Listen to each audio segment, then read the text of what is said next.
Bukan kasih sebabnya, bukan kasih sebabnya kasih. Maksudnya kasih sebabnya. Kasih lagi. Kasih dulu semuanya.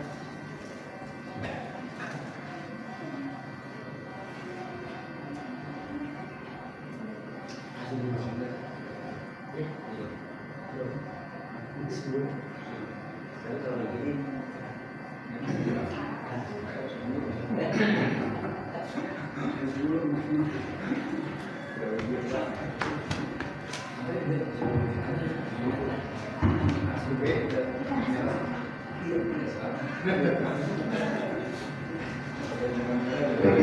Bismillahirrahmanirrahim. Assalamualaikum warahmatullahi wabarakatuh. Innal hamdalillah nahmaduhu wa nasta'inuhu wa nastaghfiruh wa na'udzu billahi min shururi anfusina wa min sayyiati a'malina. Man yahdihillahu fala mudilla lahu wa man yudlil fala hadiya lahu. Asyhadu an la ilaha illallah وأشهد أن محمدا عبده ورسوله لا نبي بعده. اللهم صل على سيدنا محمد وعلى آل سيدنا محمد كما صليت على سيدنا إبراهيم وعلى آل سيدنا إبراهيم في العالمين إنك حميد مجيد. الحمد لله ألف بيننا وألف بين قلوبنا فأصبحنا وأمسينا بنعمة الإيمان وبنعمة إخوانا. ثانيا صلاة وتسليما على نبينا محمد صلى الله عليه وسلم الذي هو أسوتنا وقدوتنا إلى يوم الآخرة. Alhamdulillah, Bapak-bapak yang dirahmati Allah Subhanahu wa taala, jamaah salat maghrib, masalah al-jihad yang dirahmati Allah Subhanahu wa taala. Pada malam hari ini Allah Subhanahu wa taala kembali mempertemukan kita di dalam halaqah kajian di setiap malam Ahadnya. Semoga Allah Subhanahu wa taala memberikan kemudahan pemahaman, memberikan kemudahan untuk mengamalkan dari setiap apa yang kita sampaikan, dan sama-sama berharap dari apa yang didengarkan ya dan lalu diamalkan menjadi bagian daripada ibadah kepada Allah Subhanahu wa taala dan bisa mampu memberikan beratnya timbangan amalan kita nanti di hadapan Allah Subhanahu wa taala. Amin ya rabbal alamin. Bapak-bapak yang dirahmati Allah Subhanahu wa taala, melanjutkan dari kajian kita di pekan sebelumnya yaitu tentang al-bab nikah, bab nikah di dalam fikih, di dalam pembahasan fikih sunnah, yang mana di pembahasan yang lalu ya kita menjelaskan tentang bagaimana pentingnya ya anjuran menikah, dan tentunya orang-orang yang menikah ini adalah bagian daripada apa yang diperintahkan Allah dan sunnah baginda Rasulullah sallallahu alaihi wasallam. Maka di sini ada beberapa dari hadis-hadis Rasulullah sallallahu alaihi wasallam tentang bagaimana Allah Subhanahu wa taala menjadikan golongan orang-orang yang menikah atau menyempurnakan sebagian daripada agamanya itu menjadi bagian orang-orang yang nanti ditolong oleh Allah Subhanahu wa taala. Sebagaimana hadis yang diriwayatkan Imam Tirmidzi dari Abu Hurairah radhiyallahu anhu, qala Rasulullah sallallahu alaihi wasallam, "Thalathatun haqqun 'ala Allahi awwaluhum." Ya, tiga golongan yang Allah Subhanahu wa taala pasti akan tolong nanti di hari kiamat atau pada hari yang berhisab. Siapa mereka itu? Kata Rasulullah sallallahu alaihi wasallam, al-mujahidu fi sabilillah. Yang pertama, golongan pertama adalah orang-orang yang berjihad di jalan Allah Subhanahu wa taala. Yakni dia keluar dalam membela agama Allah, ya berperang di jalan Allah lalu syahid, meninggal, ya maka dia termasuk golongan yang akan ditolong oleh Allah Subhanahu wa taala. Lalu dalam kategori ya secara umum makna jihad ini adalah orang-orang termasuk juga yang fisabilillah di jalan Allah, maksudnya adalah menuntut ilmu, mencari nafkah yang halal. Nah, termasuk bapak-bapak yang kerja dan seterusnya untuk menafkahi dan membiayai kehidupan keluarga, istri dan anak-anaknya. Maka tatkala dia wafat di jalan fisabilillah, baik itu mencari nafkah karena Allah untuk dalam rangka dia sebagai kepala rumah tangga beribadah kepada Allah, lalu berikutnya menuntut ilmu, maka ini termasuk daripada jalan atau syahid fisabilillah atau al-mujahidu fisabilillah. Lalu yang kedua, golongan yang kedua yang akan ditolong oleh Allah Subhanahu wa taala al-mukatabu alladhi yuridu illa ta'ala. Ya, wal mukatab maksudnya di sini adalah hamba sahaya, atau di zaman jahiliyah dulu ada budak yang mana dia membuat perjanjian dengan tuannya, ya, dengan akan membebaskan dirinya atau membayar dirinya sejumlah uang tertentu untuk memerdekakan dirinya. Maka tatkala dia wafat atau tatkala dia bersungguh-sungguh untuk membebaskan dirinya dari perbudakan itu, maka dia termasuk orang yang ditolong oleh Subhanahu wa taala nanti di hari hisab atau dia berhisab.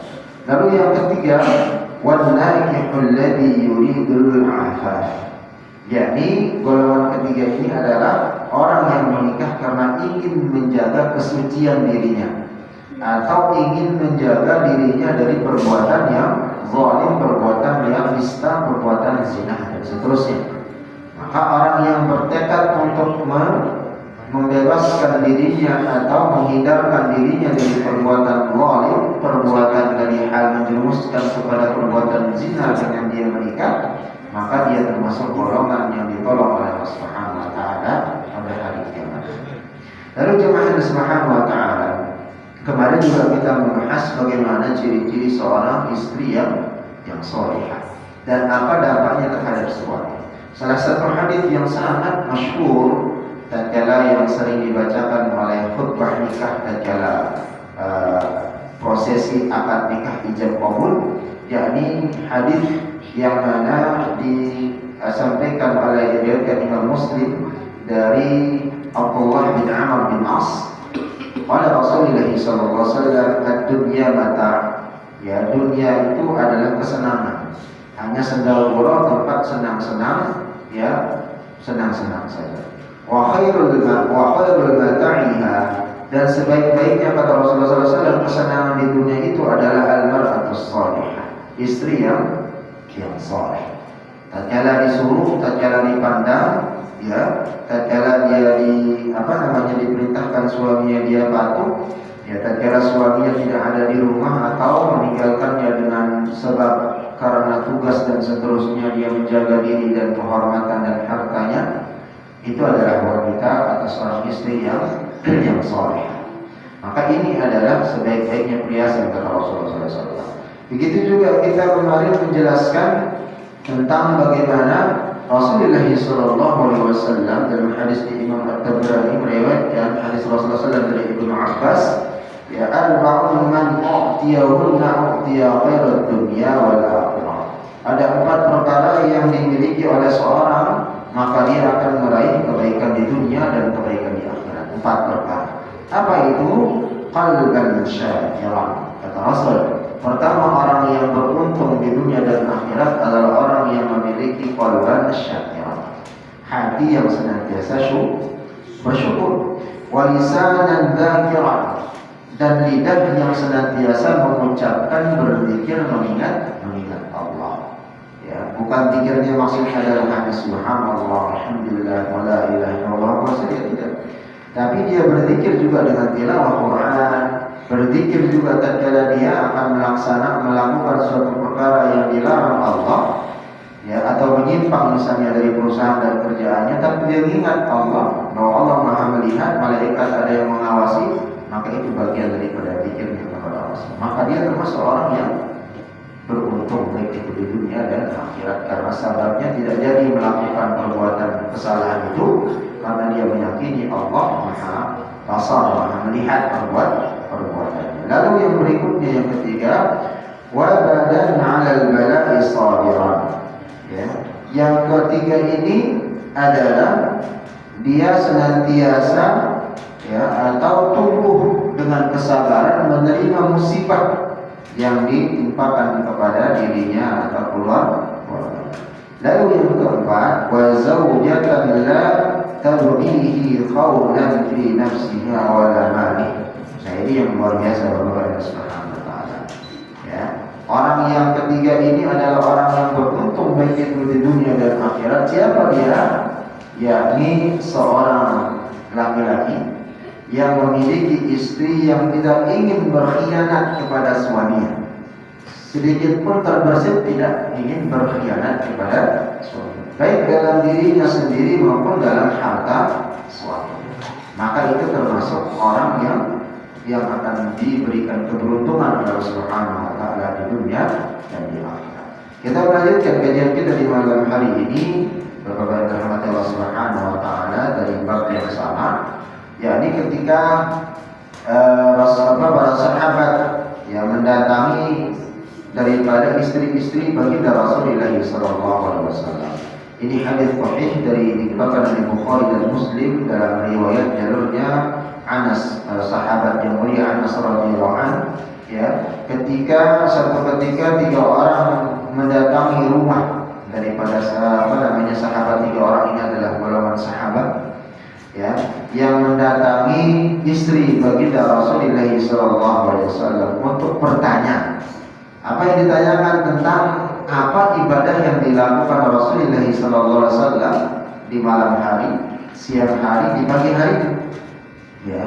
Lalu dia mendatangi istri-istri Rasulullah sallallahu alaihi wasallam, ya, untuk menanyakan tentang hal tersebut. Setelah diberitahu oleh istri-istri Rasulullah sallallahu alaihi wasallam, maka ketiga sahabat ini mengatakan, oh ternyata amalan Rasul itu ringan, enggak berat-berat amat, ya. Tapi kemudian mereka berdiskusi, ya, bagaimana mungkin kita dibandingkan dengan Nabi Muhammad SAW, sedangkan beliau, ya, telah diampuni segala dosa-dosanya, termasuk yang maksud. Dosa-dosa Rasulullah SAW itu sudah diampunkan dan dijamin masuk surga. Kata 3 orang ini, sedangkan kita belum tentu amalan kita belum tentu diterima, belum tentu juga dijamin masuk surga dan dosa-dosanya diampunkan oleh Allah Subhanahu wa taala. Oh, kalau begitu katanya, jadi kalau Rasulullah SAW itu kata istrinya tadi itu beliau berpuasa kadang enggak. Kalau begitu saya mengambil kesimpulan, karena Rasulullah SAW itu kadang berpuasa kadang enggak, saya kalau begitu puasa sepanjang hari, enggak mau berbuka-buka supaya bisa menyandingi Rasulullah SAW. Satu lagi mengatakan yang satunya, oh kalau begitu setiap malam saya akan qiyamul lail. Karena Rasulullah SAW terkadang ada qiyamul lail, kadang enggak. Ya, berarti saya supaya menyaingi atau bisa mengimbangi Rasul, setiap malam bangun, ya, sholat daripada isya sampai dengan menjelang subuh nggak tidur. Ya. Lalu satu orang yang lagi, karena jumlahnya 3 orang, yang mengatakan, ya, aku akan menjauhi wanita karena ingin fokus beribadah, nggak mau menikah sampai tua, sampai meninggal nanti, ya, karena ingin fokus beribadah kepada Allah supaya bisa mengimbangi ibadahnya Rasulullah sallallahu alaihi wasallam. Lalu Rasulullah sallallahu alaihi wasallam mendatangi mereka karena mengucapkan 3 perkara tadi, ya. Yang pertama itu ingin berpuasa, nggak mau buka-buka. Yang kedua ingin beribadah sepanjang malam, nggak mau tidur. Yang ketiga nggak mau nikah supaya fokus ibadah. Lalu Rasulullah SAW, ya, datang dan bertanya kepada mereka, "A'antumul ladzi qultum kada wa kada?" Apakah benar kamu yang mengatakan tadi yang perkara 3 itu, ya, berpuasa nggak mau berbuka-buka sampai dengan seterusnya, ya, malam sholat nggak mau tidur, ya, terus lalu menikah nggak mau menikahi perempuan, ingin fokus ibadah? Kata Rasulullah SAW, "Ama wallahi inni la akhsyakum lillah." Kata Rasulullah SAW, ya, demi Allah, aku adalah orang yang paling takut, akhsya, sekaligus paling takwa kepada Allah Subhanahu wa taala ketimbang kalian, kata Rasulullah SAW. Ya, amma wallahi inni la akhsyakum lillah.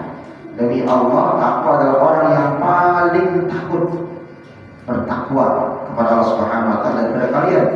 Wa aghfakumullah lakinni asumu uftir. Akan tetapi aku berpuasa ada waktunya berbuka. Tidak terus-menerus berpuasa. Aku berpuasa kata Rasulullah sallallahu alaihi wasallam, tiba waktunya berbuka maka aku berbuka. Wa usalli wa urqud. Aku juga qiyamul lail salat, tapi juga ada waktunya aku beristirahat. Kata Rasulullah sallallahu alaihi wasallam, ada waktu aku tidur. Malam harinya aku bangun, tapi juga ada waktunya istirahat untuk tidur. Artinya apa? Rasulullah sallallahu alaihi wasallam itu berpuasa, salat malam ya sesuai dengan kadarnya. Ya, tidak memberatkan diri. Lalu yang terakhir kata Rasulullah sallallahu alaihi wasallam, wa atazawwajun nisa. Aku juga menikahi perempuan. Tidak berniat seperti kalian yang tadi yang ketiga itu ingin fokus ibadah tapi tidak mau menikah. Maka Rasul mengatakan mengancam, "Faman raghiba an sunnati." Barang siapa dia orang yang menjauhi daripada sunnahku, ya, atau tidak suka cara hidupku, seperti tadi aku berpuasa juga berbuka, aku sholat malam juga tidur istirahat, aku juga menikahi perempuan. Barang siapa orang yang tidak mau, tidak suka dengan cara hidupku ini, sunnahku ini, falaisa lahu minni, falaisa minni, maka dia tidak termasuk golonganku, aku tidak dianggap oleh Rasulullah SAW sebagai umat Rasulullah. Maka intinya apa ya Subhanahu wa ta'ala. Jadi dalam kita beribadah itu jangan sampai menyusahkan diri sendiri, menyusahkan orang lain.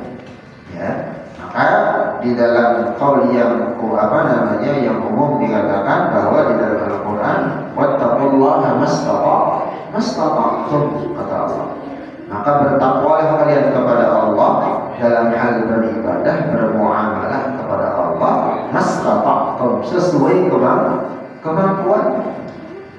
kemampuan kita. Ya. Ya, sehingga di sini Rasulullah SAW juga mengingatkan kepada kita supaya kita bisa bagaimana ya menjalankan setiap amalan ibadah kita sesuai dengan kemampuan kita, tapi tidak keluar dari apa yang dicontohkan oleh baginda Rasulullah Sallallahu Alaihi Wasallam. Ya. Lalu jemaah yang dirahmati Allah Subhanahu Wa Taala, istri yang salihah merupakan limpahan kebahagiaan dan keberkahan bagi seorang laki-laki. Ya, maka rumah yang diisi oleh istri yang salihah, ya, maka itu adalah bagian daripada keberuntungan dan keberkahan bagi seorang laki-laki. Maka Rasulullah SAW menyampaikan hadisnya, menjelaskan ala Abu Umamah radhiyallahu anhu, mastafadal mu'minu ba'da taqwallahi khairan lah. Tidaklah seorang mukmin meraih keuntungan yang lebih baik setelah ketakwaannya kepada Allah Subhanahu wa taala min zawjatin salihah. Ya, dari seorang istri yang salihah. Jadi disandingkan oleh Rasulullah SAW. Ya, mastafadal mu'minu ba'da taqwallahu khairan lahu. Ya, tidaklah seseorang mungkin meraih keberuntungan yang lebih baik setelah takwanya kepada Allah, yakni apa? Min zawjatin salih. Dia memiliki seorang istri yang salihah. In amaraha ata'athu. Bagaimana ciri-ciri istri yang salihah itu? Ya, kata Rasulullah SAW, istri yang salihah itu adalah tatkala ketika diperintah dia menarik. Ketika dia disuruh diperintah oleh suaminya maka dia patuh. Ya, ata'athu. Wa in nazara ilaiha sarrathu. Apabila suaminya melihatnya ya, atau memandangnya, maka menarik pandangan itu atau membuat suaminya itu tertarik atau bahagia, senang melihat istrinya. Ya. Wa in aqsama 'alaiha abarrathu. Ya, apabila seorang perempuan tersebut ya dia melihat atau menepati janji, atau dia berjanji kepada suaminya bersumpah, maka dia menepatinya. Ya, dia menyanggupinya, atau dia termasuk orang yang jujur, orang yang menepati janji. Lalu berikutnya wa in ghaba anha nasahathu fi nafsiha wa malihi. Nah, ini yang penting. Seorang istri yang salihah itu, kata Rasulullah SAW, menjaga dirinya, ya, ghaba anha, apabila suaminya pergi keluar kota atau tidak ada di rumah, maka dia menjaga dirinya, ya. Begitu juga menjaga daripada harta suaminya dengan baik apabila dia ditinggalkan pergi, ya. Wa in ghaba anha nasahathu fi nafsiha wa malihi. Ya, suaminya pergi tidak ada di rumah, maka dia menjaga dirinya, menjaga keluarga anaknya dan seterusnya, dan menjaga daripada harta suaminya. Nah, ini termasuk adalah ciri-ciri daripada istri yang salihah, kata Rasulullah SAW dari hadis Abu Umamah radhiyallahu anhu. Lalu salah seorang sahabat Sa'id bin Abi Waqqas radhiyallahu anhu meriwayatkan hadis dari Rasulullah SAW mengatakan, Rasulullah SAW bersabda, min sa'adati ibni Adam thalathatun, ada 3 hal di antara yang dapat membuat bahagia keturunan anak Adam. Ya, min sa'adah, yang membuat bahagia. Ya, apa yang 3 itu? Wa min sifwati ibni Adam thalathah, ada yang membuat bahagia 3 perkara, dan ada 3 perkara juga yang membuat celaka anak keturunan Adam ini. Kata Rasulullah SAW, min sa'adati ibni Adam, ada 3 perkara yang membuat bahagianya anak keturunan Adam semasa hidupnya adalah yang pertama, al-mar'atus salih, yakni istri yang dikaruniakan istri yang salihah. Wal maskanus salih, lalu yang ketiga, rumah yang baik, rumah yang bagus.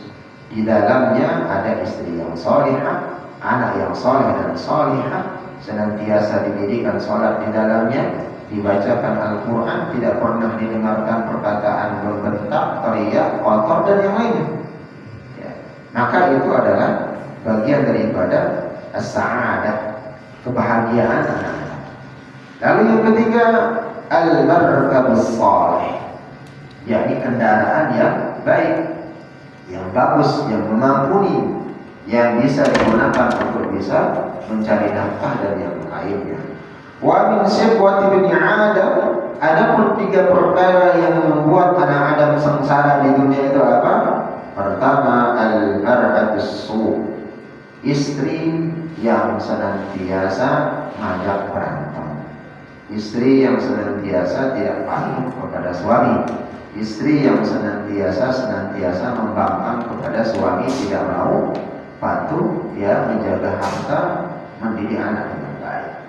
Lalu yang kedua, jemaah subhanahu wa ta'ala, al-maskanus su', begitu juga dengan rumah yang rusak, rumah yang tidak baik, yang mana di dalamnya di sana istri yang tidak patuh, anak-anak yang membangkang, tidak pernah terjalin satu sama lain pengertian, ya, tidak didirikan sholat di dalam rumah tersebut, tidak pernah didengarkan bacaan Quran dan seterusnya. Biasa dengan tentakan, biasa dengan teriakan, biasa dengan yang lain-lainnya yang tidak baik, yang sama sedikit diperdengarkan. Lalu yang ketiga, wal markabus su', begitu juga dengan kendaraan yang jelek. Ya, maksudnya kendaraan ini karena di zamannya Rasulullah SAW tidak ada sepeda motor dan mobil, pesawat, yang dimaksud di sini seperti unta, keledai, ya, tunggangan kuda dan seterusnya. Kalau tunggangan seperti unta itu mager, kalau bahasa anak muda sekarang ini, ya, malas-malasan, mager, dia inginnya duduk, makan, minum doang. Mau dipecut bagaimanapun ya nggak mau berdiri. Yang tadinya mau ketemu, mau ke pasar, datangnya ini pasti akan telat, pasti tidak akan tiba, maka susah. Semakin dipukul atau semakin di ini, malahan dia membuat tuannya capek, mukulnya, nggak mau berdiri, nggak mau jalan cepat, nggak mau berlari.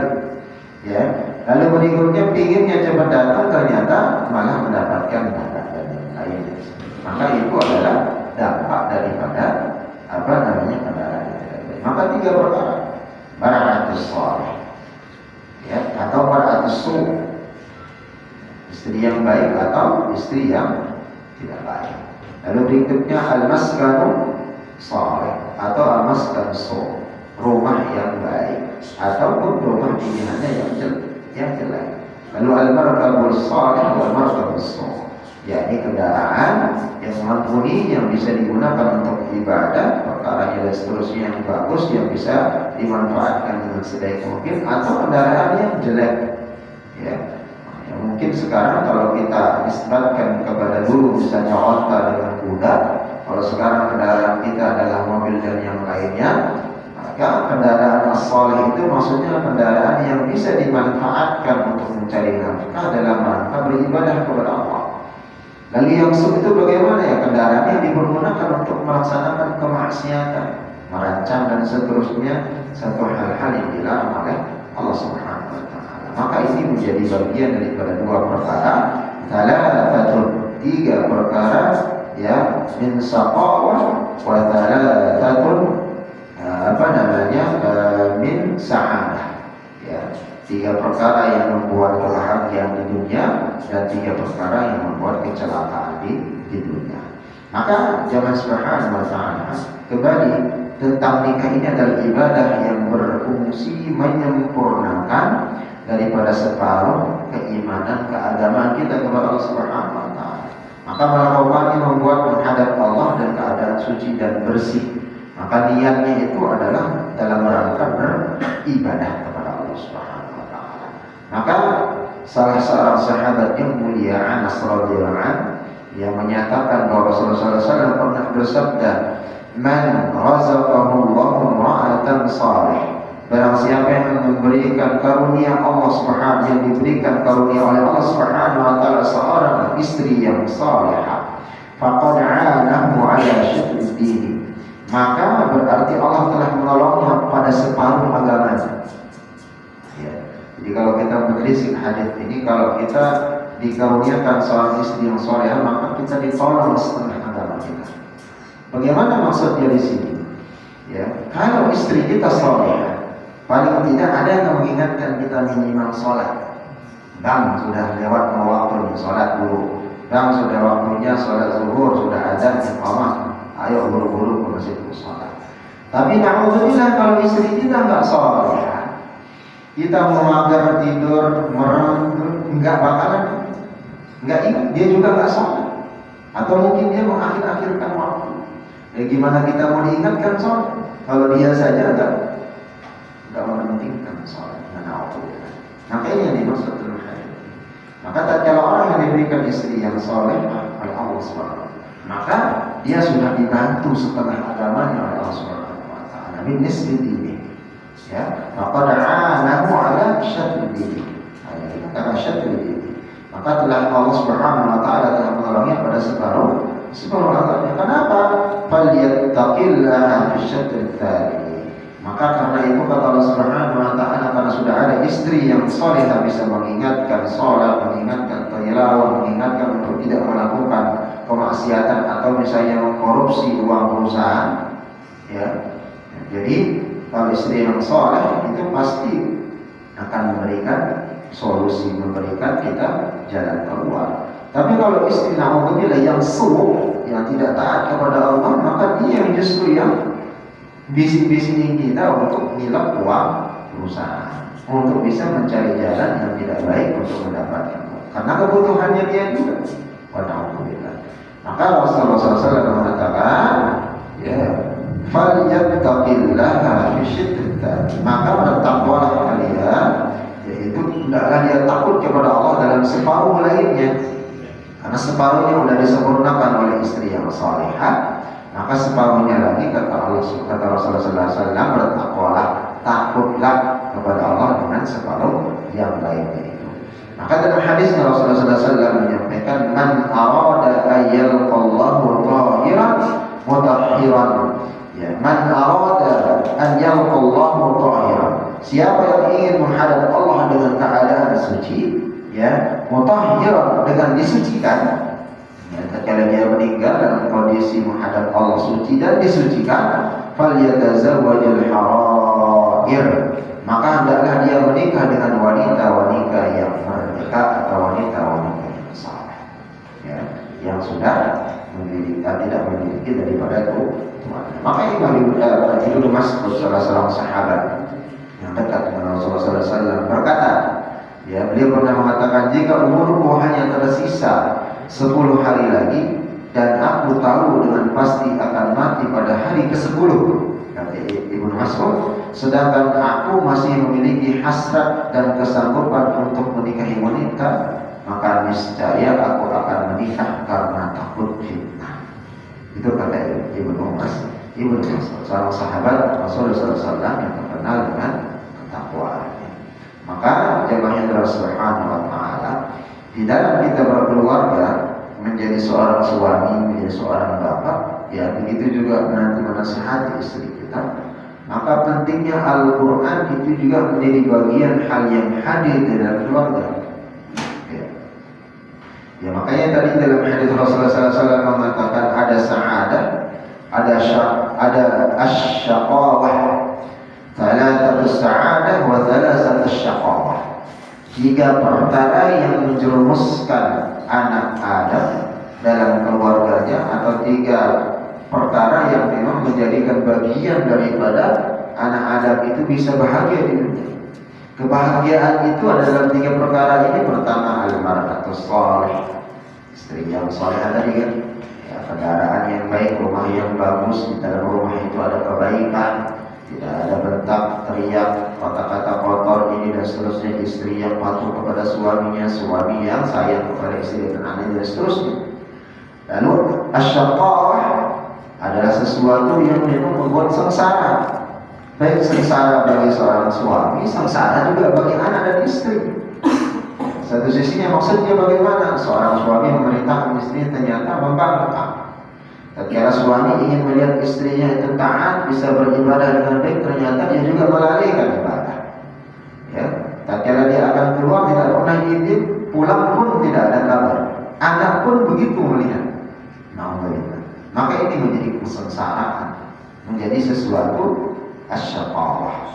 Ya, jadi sesuatu yang tidak diinginkan bagi seseorang laki-laki, sengsara di dunia sebelum sengsara di akhirat. Maka pentingnya Al-Quran hadir kembali di tengah keluarga, karena menghindarkan daripada menghadirkan keberkahan di rumah itu dengan Al-Quran.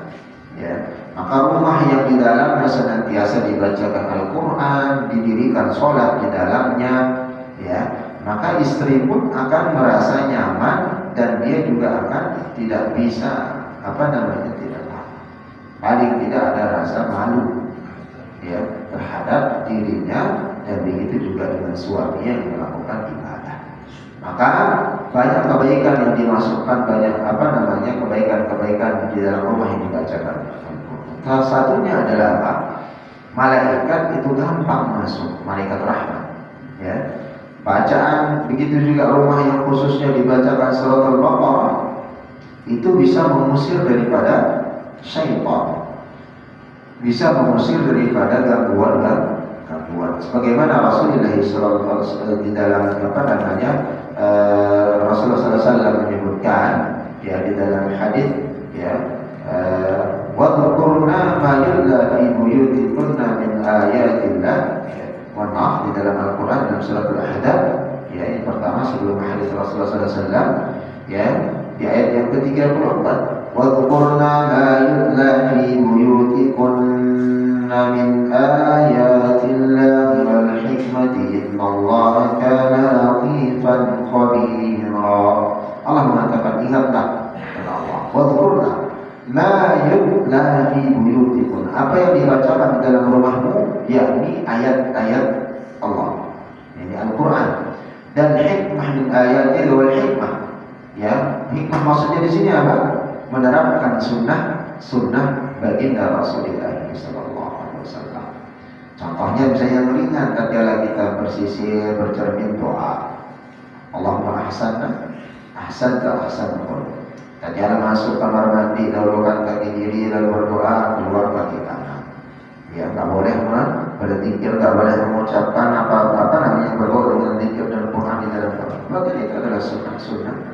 Makan dengan kanan, ya, mengakhiri dengan doa, Pertama dengan minimal membaca al-basmalah. Maka al-hikmah bagi rumah yang dibacakan Al-Quran lalu dibiasakan dengan hikmah sunnah baginda Rasulullah SAW. Kata Allah Subhanahu Wa Taala, Inna Allah kana latifan khabira.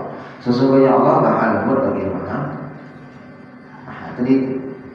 Maka akan diberikan kemudahan Allah Subhanahu Wa Taala.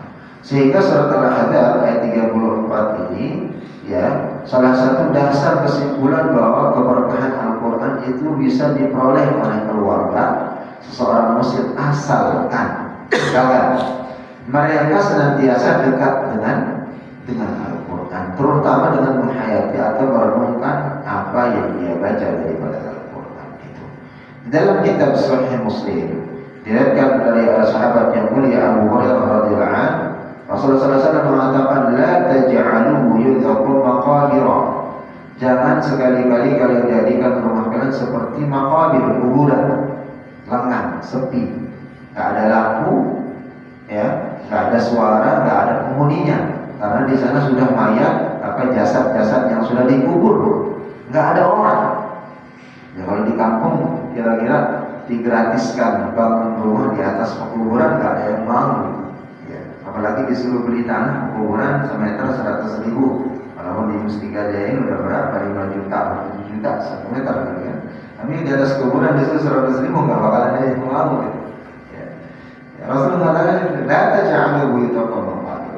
Artinya apa? Jangan jadikan rumah kalian itu seperti kuburan lengang, nggak ada pernah ada dari baca Quran itu sendiri. Inna syaitana yanfiru minal baitil ladzi taqra'u fihi suratul Baqarah. Nah, ini disampaikan oleh Rasul. Sesungguhnya setan itu lari yanfiru minal bait, dari rumah alladzi taqra'u fihi, di mana rumah tersebut dibacakan surat Al-Baqarah. Rumah yang dibacakan surat Al-Baqarah, maka syaitan akan menjauh, akan lari. Jadi khususkan ada surat Al-Baqarah disebutkan di sini. Tapi secara umum keseluruhan Al-Quran itu sendiri yang dibaca, maka malaikat rahmah itu gampang masuk. Ya. Lalu berikutnya, untuk menciptakan dan mendapatkan keluarga yang baik, istri yang baik, suami yang taat, anak-anak yang patuh, soleh dan solehah, maka tentunya seorang bapak dan ibu itu memiliki visi dan misi, ya, melahirkan generasi-generasi terbaik. Dari mana generasi terbaik itu? Ya, tidak lain adalah pertama fondasinya dari Al-Quran sendiri. Mulai mengajarkan membaca Quran dan yang lain, diajarkan tentang hikmah, tentang sunnah, dibiasakan dan seterusnya. Maka komunikasi yang dibangun semenjak dari awal anak itu lahir, ya, sudah bisa berjalan dan yang lain sampai dewasa. Hakul yakin anak itu pasti akan menjadi anak yang hatinya lembut tapi tidak lemah tegas, karena dididik dengan Quran. Ya. Tapi kalau kita ada keputus dari pendidikan kita itu, ada masa-masa kita lepas tidak pernah komunikasi dengan anak, dengan istri, maka yakin dia akan lengang. Syaitan itu akan memberikan bisikan, baik itu kepada istri, kepada anak, atau kepada suami. Istri dibisikkan untuk membangkang, suami dibisikkan untuk tetap menjadi suami yang misalnya ingin dihormati, tegas dan seterusnya, menjadi emosional, ingin teriak dan seterusnya. Anak pun begitu, sulit untuk menenangkan kedua orang. Maka ada hadis yang menjadi motivasi kita. Ya, kita kan tidak boleh hasad, nggak boleh yang namanya iri kepada sesama muslim. Tapi Rasulullah SAW membolehkan kita iri kedua perkara. Boleh hasad kepada dua perkara. Sebagaimana hadis Rasulullah SAW dari jalur Umar. Wa'adi ibnu Umar, anaknya Umar bin Khattab radhiyallahu anhuma, ya, ada Nabi sallallahu alaihi wasallam qala, ya, Rasulullah sallallahu alaihi wasallam bersabda, la hasada illa fitnatain. Tidak dihalalkan hasad, iri, kecuali kepada dua perkara, kata Rasulullah SAW. Pertama, kita boleh hasad kepada siapa? Rajulun atahullahu al-Quran. Boleh hasad kepada laki-laki yang mana tatkala dia membaca Quran, bahwa yaqumu bihi ana al-laili wa ana an-nahar. dia membaca Quran itu, ya, baik itu di siang hari dan di malam hari, dan mengamalkan Quran itu.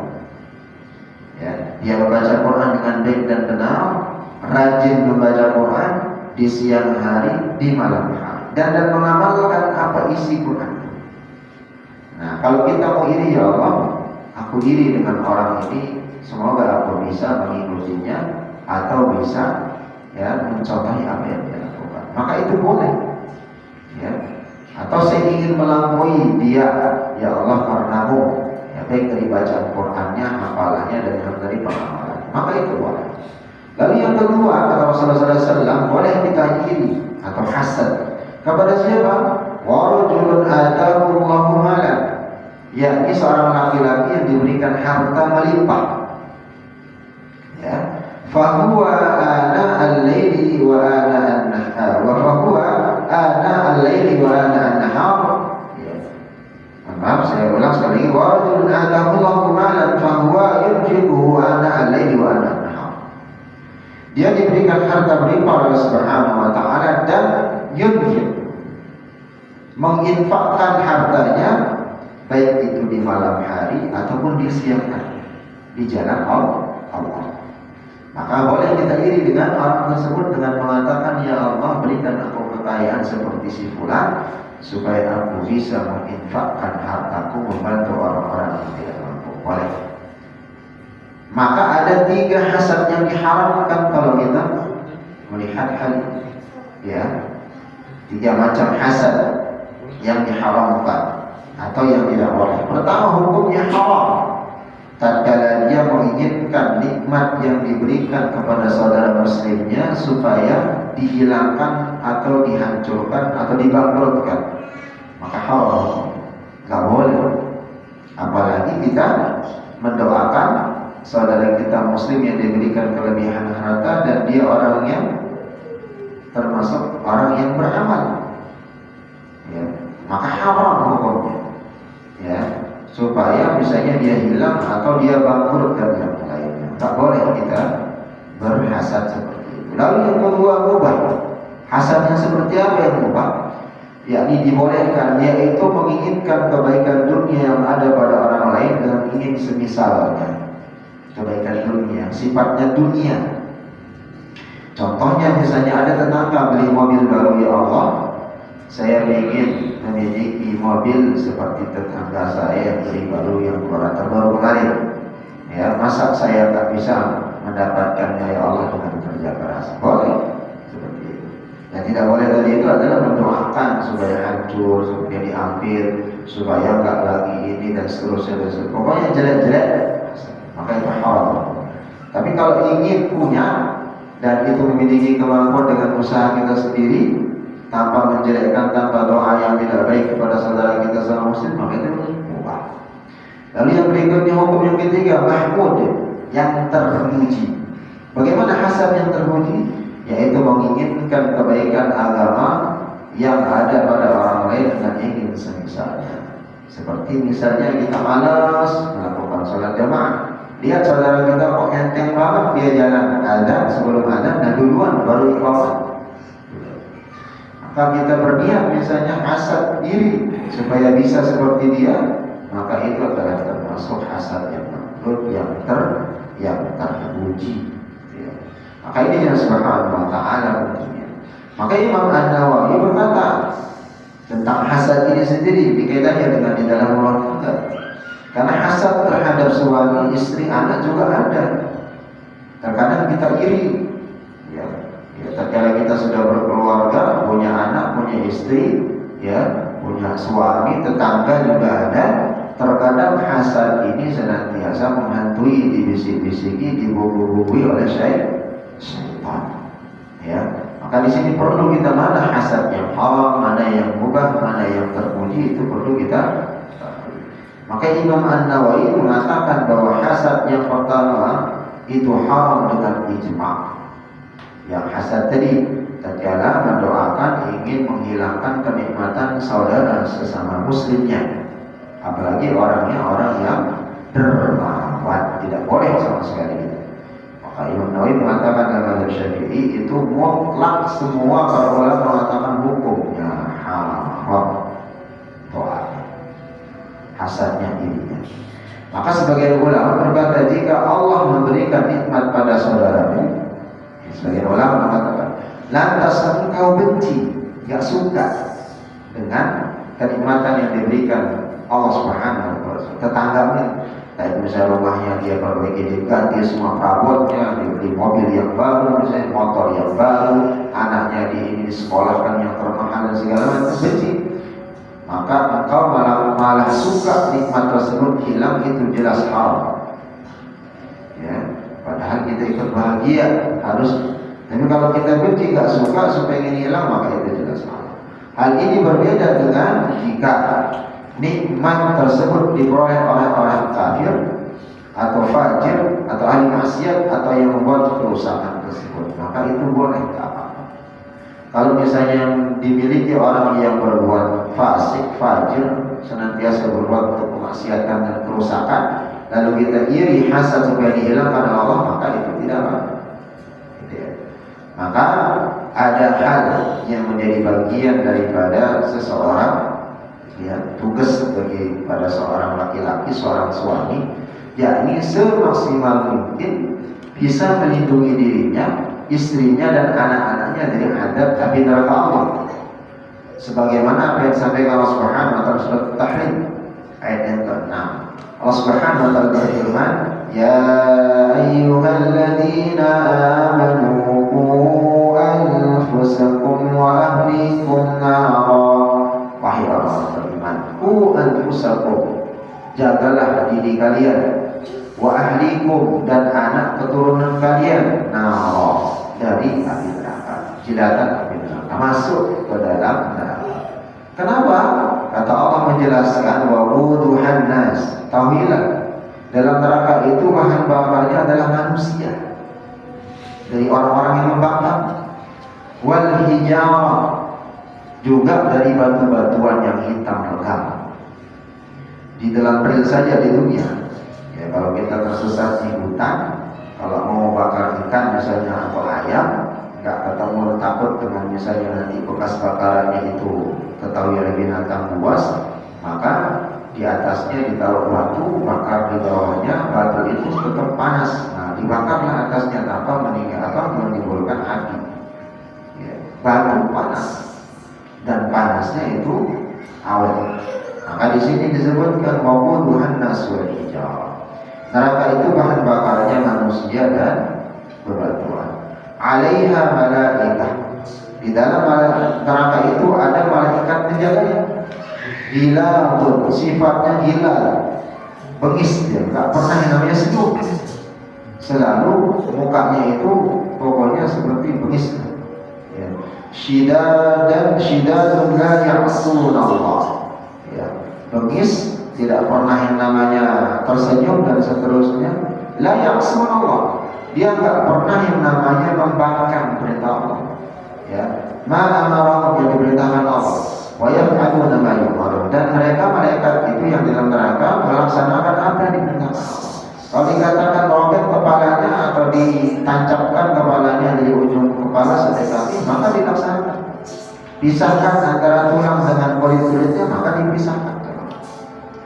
Itu yang, maka dia senantiasa melaksanakan apa yang diperintahkan Allah Subhanahu wa Ta'ala. Maka ini jamaah Subhanahu wa Ta'ala. Lalu berikutnya keharmonisan di tengah rumah tangga, di dalam rumah tangga itu diperoleh dengan cara apa? Ya, mohon maaf, selain memang tadi dari finansial kita, maka tetapi yang terpenting dari finansial itu apa? Membangun fondasi, ya, keimanan antara keluarga.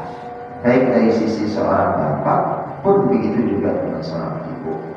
Sehingga nanti anak-anak yang dilahirkan adalah anak-anak yang taat, yang soleh. Maka solusinya apa? Al-Quran sebagai petunjuk, membantu keluarga dalam mencapai keharmonisan. Semuanya ada di dalam Quran. Tinggal kita bagaimana memposisikan, bagaimana kita mengambil rohnya. Maka keharmonisan itu dengan mengatur hubungan antara Allah Subhanahu wa taala dengan kita sebagai manusia, dan begitu juga dengan sesama manusia. Maka ada aturannya. Kita sebagai kepala rumah tangga, sebagai istri, dengan tetangga bagaimana, dengan tamu bagaimana, dan seterusnya. Ada masing-masing aturannya di dalam Al-Quran dan Sunnah baginda Rasulullah SAW. Baik, cukup kita sampai sini. Ada pertanyaan?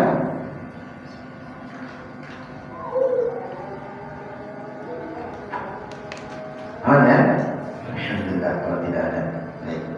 Baik, Allah Subhanahu wa taala, insyaallah nanti di madrasah kita lanjutkan sedikit. Ada beberapa hadis yang belum terbaca, ada sekitar 2. Insyaallah sebelum itu insyaallah nanti kita berdoa di setelah Isya insyaallah. Jadi kita cukupkan, dan nanti juga di madrasah ada pertanyaan. Semoga Allah Subhanahu memberikan keberkahan kepada kita, memudahkan kepada kita seorang istri yang salihah, anak yang saleh dan salihah. Ya Rabbal alamin. Subhanaka wa bihamdik, asyhadu an la ilaha illa anta, astaghfiruka wa atubu ilaik. Assalamualaikum warahmatullahi wabarakatuh. Waalaikumsalam.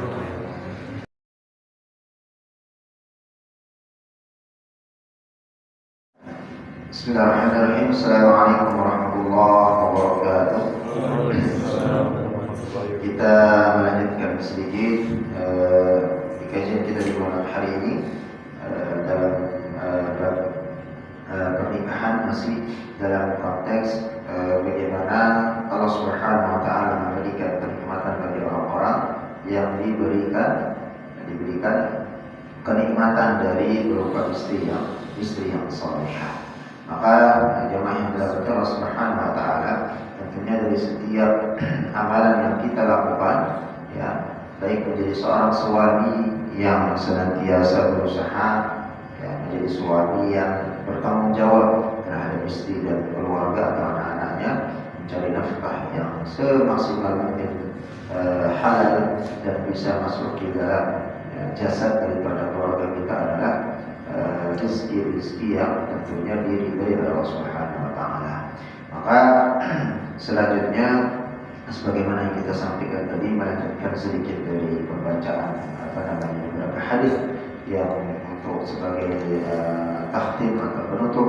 Sebagaimana tadi yang kita sampaikan, ada keuntungan, ada kerugian, ya, ada sebuah yang disampaikan oleh Rasulullah SAW, 3 perkara yang membuat seseorang laki-laki atau seorang manusia atau anak Adam, keturunan anak Adam itu sengsara. Ada juga yang membuatnya adalah berbahagia, yakni salah satunya adalah istri yang salihah, dan yang membuatnya sengsara adalah istri yang su' atau yang membangkang, yang tidak patuh kepada suami.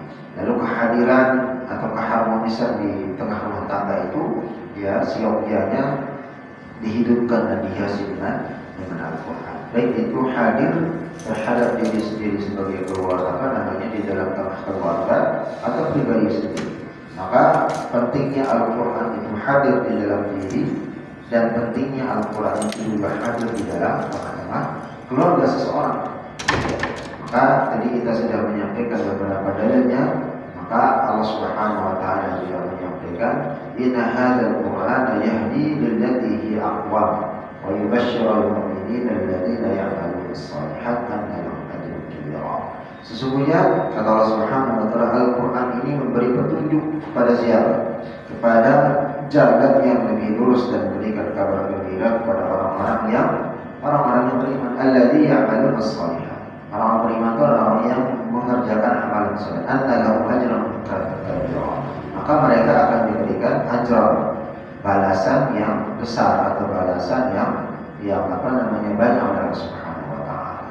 Maka ini juga Subhanahu wa taala tentunya kembali lagi mendekatkan diri kepada Allah, ya, dengan Al-Qur'an, mendekatkan diri kepada Allah dengan beribadah kepada Allah Subhanahu wa taala dengan semaksimal mungkin, menjauhi mana apa yang dilarang Allah Subhanahu wa taala. Sebagaimana hadisnya Imam Ibnu Mas'ud dari Abdullah bin Mas'ud menyampaikan hadis Rasulullah SAW, "Man ahabba ayya'lama annahu yuhibbullah wa rasuluhu falyakun." Barang siapa yang ingin mengetahui dirinya itu mencintai Allah dan Rasulnya, ya, cara mengetahuinya dengan cara bagaimana, kata Ibnu Mas'ud, sahabat yang mulia, Falyanzur, maka perhatikan apa? Fa in kana yuhibbul Qur'an. Apabila dia mencintai Al-Qur'an, hatinya terpaut dengan Al-Qur'an di pagi hari dan siang hari atau di malam hari, fa innahu yuhibbullah wa rasulahu. Maka itulah ciri dia mencintai Allah dan Rasulullah sallallahu alaihi wasallam. Maka Allah Subhanahu wa taala sebagai penutup, ini bagian daripada kita untuk bisa menjadikan keluarga yang sakinah, mawaddah, warahmah, lalu keluarga yang tentunya sama-sama mendapatkan keridhaan dari Allah Subhanahu wa taala dengan jalan bagaimana keridhaan itu bisa didapatkan dengan Al-Qur'an yang senantiasa bersama kita. Maka tadi kita sudah menyampaikan banyak hadis ya tentang fadilah ya bagaimana Allah Subhanahu wa taala bersama Rasulullah sallallahu alaihi wasallam ya tentang pentingnya menjadi seorang suami kepala rumah tangga, begitu juga akan mendapatkan kebahagiaan, keberkahan daripada istri dan anak-anak yang saleh dan salehah. Baik, Allah Subhanahu wa taala, ada pertanyaan? Ada. Kita cukupkan dengan sama-sama berdoa kepada Allah Subhanahu wa taala. Allahumma shalli ala Muhammad wa ala ali Muhammad kama shallaita ala Ibrahim wa ala ali Ibrahim fil alamin innaka Hamidum Majid. Allahumma ighfir lana dhunubana, Allahumma ighfir lana dhunubana, Allahumma ighfir lana dhunubana wa dhunuba walidina warhamhum kama rabbawna shighara. Ya Hayyun ya Qayyum wa bi rahmatika nastaghith aslih lana sha'nana kullahu wa la takilna ila anfusina tarfat 'ain. Allahumma ighfir lil muslimina wal muslimat wal mu'minina wal mu'minat al ahya'i minhum wal amwat wa ya qadiyal hajat. Allahumma taqabbal du'ana, Allahumma taqabbal tilawatana min tilawatil Qur'an ana al-layli wa atraf an-nahar.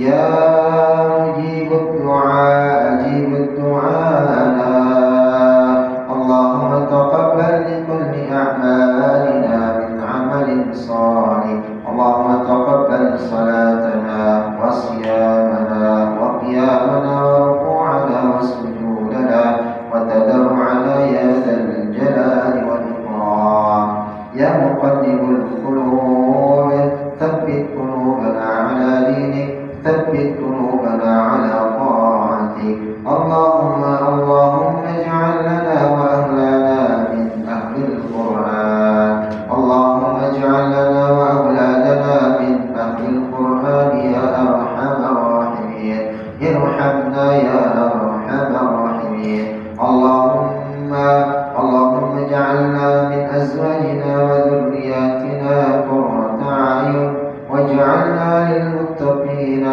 imama, waj'alna lil muttaqina imama, waj'alna lil muttaqina imama. Allahumma rabban nas adhibil ba's اشفنا وأنت شافع لا شفاء إلا شفاء لا يغادر سقما. ربنا آتنا في الدنيا حسنة وفي الآخرة حسنة وقنا عذاب النار والحمد لله